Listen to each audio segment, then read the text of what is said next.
ठीक है, तो शुरू करने से पहले मैं बस ये कहना चाहता हूँ, मैंने उस पिछली चर्चा का अंत पकड़ा था। मुझे वह बात वाकई दिलचस्प लगी।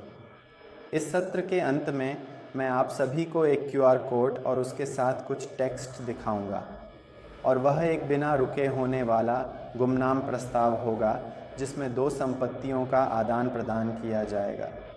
और चूंकि ये तो बस एक डेटा ही है तो इसे आप रेगुलेट कीजिए, है ना। संयुक्त राज्य अमेरिका में अभिव्यक्ति की स्वतंत्रता का मतलब है कि मैं यह जानकारी जहां चाहूं वहां रख सकता हूं और ये संरक्षित है। तो चलिए शुरू करते हैं। तो मेरा नाम एंड्रयू स्टोन है। मैं 2012 की शुरुआत से बिटकॉइनर हूँ, और फिर मैंने एक संगठन शुरू किया जिसका नाम बिटकॉइन अनलिमिटेड है, जिसने ब्लॉकचेन स्केलिंग युद्धों में भाग लिया। हम हार गए और अब हम यहाँ हैं, है ना। मैं यूएस एमहर्स्ट में ब्लॉकचेन का कोर्स भी पढ़ाता हूँ, और ये मेरे बारे में थोड़ी सी जानकारी थी। तो जब बिटकॉइन पहली बार बनाया गया था, उसमें कई सामाजिक रूप से परिवर्तनकारी नवाचार शामिल थे। मैंने उन्हें ऊपर लिखा है। इसने साउंड मनी का एक मजबूत कार्यान्वयन किया। इसने लोगों को अपनी संपत्ति पर नियंत्रण दिया, एक सार्वजनिक और स्थायी वैश्विक रिकॉर्ड बनाया, सीधे वैश्विक लेन देन संभव किए, और ब्लॉकचेन से स्वतः लागू होने वाले अनुबंध पेश किए, जैसे आप एथेरियम के बारे में जानते हैं। लेकिन हकीकत में इसकी शुरुआत ही बिटकॉइन में हुई थी। तो फिर क्या हुआ? असल में 2010 में कुछ बग्स आ गए थे जिससे लोग घबरा गए और बहुत सारे स्मार्ट कॉन्ट्रैक्टिंग को हटा दिया गया। ऑप रिटर्न को लगभग 2012 में वास्तव में कम कर दिया गया था। हाल ही में इसे फिर से बढ़ाया गया है, लेकिन इससे क्लर्ड कॉइन्स नामक एक एसेट सिस्टम खत्म हो गया था। तो बिटकॉइन में ज़्यादातर नवाचारों को कम महत्व दिया गया है, सिवाय एक के, और वह है स्मार्ट मनी। मेरा मतलब है साउंड मनी। और शायद यही एक उपयोग इतना महत्वपूर्ण है कि यह बाकी सभी नवाचारों को छोड़ देने को सही ठहराता है। लेकिन मुझे लगता है कि बिटकॉइन के इस विकास में कुछ दुखद है, और इसकी वजह यह है कि साउंड मनी वास्तव में कोई बहुत बड़ा नवाचार नहीं है, है ना। ये डिजिटल गोल्ड है ना। सोना तो पहले से मौजूद है, और बिटकॉइनर्स द्वारा इस्तेमाल किए जा रहे इस अंतिम नारे में कुछ बेहद दुखद है। बिटकॉइन न कि क्रिप्टो, है ना। बिटकॉइन समुदाय में कुछ लोग इसे मूल विचारों से अलग करने की कोशिश में हैं, जिनसे क्रिप्टो करेंसी शुरू हुई। तो भले ही बिटकॉइन शायद सबसे अच्छी साउंड मनी है, लेकिन साउंड मनी अपने आप में उन कुछ अन्य चीज़ों की तुलना में नवाचारी नहीं है जिन्हें प्रभावी रूप से हटा दिया गया है ना। मैं बहुत तकनीकी बहसों में नहीं पढ़ना चाहता, ठीक है। स्मार्ट कॉन्ट्रैक्टिंग अभी भी बिटकॉइन में मौजूद है, बस ये लगभग बेकार है क्योंकि इसमें ज़्यादा कुछ नहीं है, ये बहुत शक्तिशाली नहीं है।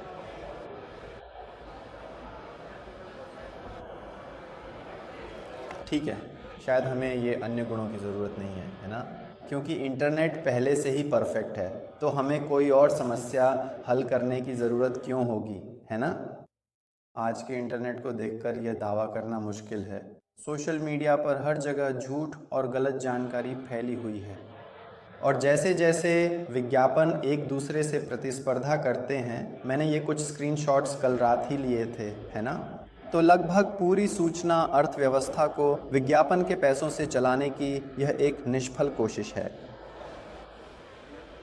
और मैंने लगभग इसलिए कहा क्योंकि जाहिर है अब वेबसाइट्स के लिए कमाई का एक नया तरीका है, और वह है आपसे जितनी ज़्यादा हो सके व्यक्तिगत जानकारी इकट्ठा करना, और उसे आप जानते हैं अपने 600 करीबी पार्टनर्स को बेच देना, है ना।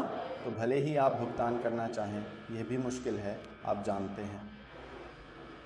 मैं किसी लेख के लिए भुगतान नहीं करना चाहता, लेकिन इसके बजाय मुझे अपने खाते से हर हफ्ते $1 कटवाने के लिए साइन अप करना पड़ता है ना।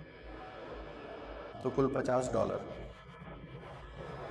और जाहिर है अभी अभी अमेज़न के डार्क पैटर्न साइन अप के बारे में एक हेडलाइन आई है ना?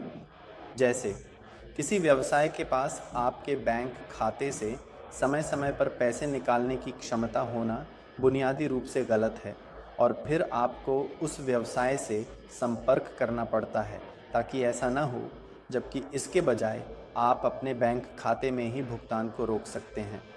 ठीक है, और एक व्यक्तिगत बयान के तौर पर भी अमेज़न ने मेरे साथ भी ऐसा ही किया था। मेरा पैसा कहाँ है ना? तो किसी ने किसी पर मुकदमा किया, 2.5 अरब डॉलर भेजे गए। उसमें से मेरा पैसा कहाँ है? ठीक है, साथ ही ऐसे इंसान मत बनो। तुम जानते हो, मुझे लगता है कि ये थोड़ा धुंधला है, इसलिए तुम देख नहीं सकते। मैं समझाता हूँ। सिर्फ 1 महीने पहले किसी ने ट्विटर पर पोस्ट किया और कहा, हे भगवान, मैंने गिटहब पर कुछ पोस्ट किया। जैसे मैंने एक पीआर के बारे में शिकायत की। गिटहब ने मेरा अकाउंट बंद करने का फैसला किया, जिसे मैं सिंगल साइन ऑन के तौर पर 10-15 अन्य डेवलपर अकाउंट्स के साथ इस्तेमाल कर रहा था। तो पिछले 10 सालों में मेरी पूरी ऑनलाइन पहचान लॉक हो गई है ना? वो सब चला गया, मेरा सारा काम चला गया, मेरे बाकी सारे कनेक्शन है ना, सिंगल साइन ऑन, मेरे बाकी सारे जैसे स्टैक एक्सचेंज और सब कुछ सब चला गया। तो उस व्यक्ति ने क्या गलत किया? असल में उन्होंने अपनी पहचान एक केंद्रीकृत तीसरे पक्ष को सौंप दी, जो एक व्यवसाय भी है। अगर व्यवसाय सबसे छोटा और प्रभावी रास्ता ढूंढना चाहता है समाधान के लिए, जो संभवतः किसी का अकाउंट रोकना हो सकता है ना? कम से कम अगर यह सरकार द्वारा जारी पहचान होती तो आप शिकायत कर सकते थे और जज के सामने जा सकते थे, है ना? आपकी गिटहब पहचान में कोई जज नहीं है। ठीक है,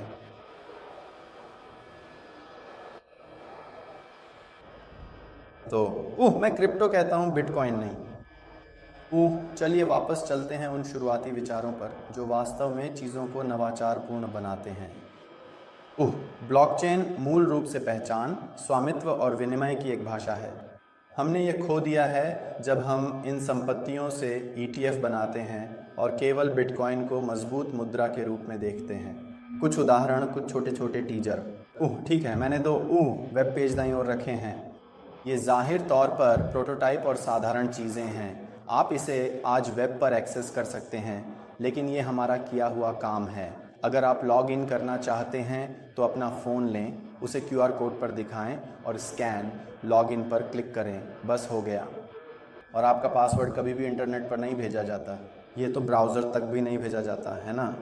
ये एक चैलेंज ऑथेंटिकेशन स्कीम का इस्तेमाल करता है। इसीलिए अगर कोई हैकर ब्राउज़र के जावास्क्रिप्ट में फर्जी कोड डाल दे ताकि वह आपका पासवर्ड चुरा सके, तो भी ये स्कीम उसके साथ काम नहीं करेगी। इसका मतलब है कि आपकी डिजिटल पहचान एक क्रिप्टो वॉलेट से जुड़ी होती है, जिससे आपकी पहचान पर आपका स्वामित्व होता है और कोई भी आपका अकाउंट बंद नहीं कर सकता या आपको साइट्स में लॉगिन करने से नहीं रोक सकता। आखिर हमारे पास छोटे भुगतान क्यों नहीं हैं? और मुझे लगता है कि कॉइनबेस भी यहाँ X402 प्रोटोकॉल के साथ कुछ दिलचस्प कर रहा है। ये एक और तरीका है। उस QR कोड को स्कैन करें और इस खाते में $1 जमा करें। इससे आपको 1 GB मासिक स्टोरेज मिल जाएगी। बस हो गया। कोई ईमेल सत्यापन नहीं, कुछ भी नहीं। आपको स्टोरेज चाहिए, उस QR कोड को स्कैन करें, ये रही आपकी स्टोरेज। यही वह बात है जिसके बारे में मैं शुरुआत में बात कर रहा था। वह QR कोड नेस्टा के लिए लेन देन और संपत्ति के आदान प्रदान का एक एटॉमिक ऑफर है। आप उसे स्कैन करके ट्रेड कर सकते हैं और इसे किसी भी सोशल मीडिया पर साझा कर सकते हैं। जहां भी आपको जानकारी पोस्ट करने की अनुमति है, आप वह QR कोड या उसके पीछे का टेक्स्ट पोस्ट करके आदान प्रदान कर सकते हैं। स्केलेबिलिटी के लिए ETF आदि की मध्यस्थता या पुनः मध्यस्थता की कोई आवश्यकता नहीं है।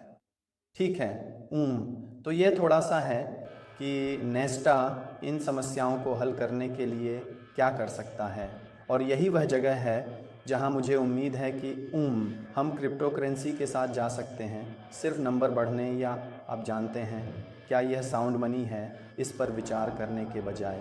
धन्यवाद।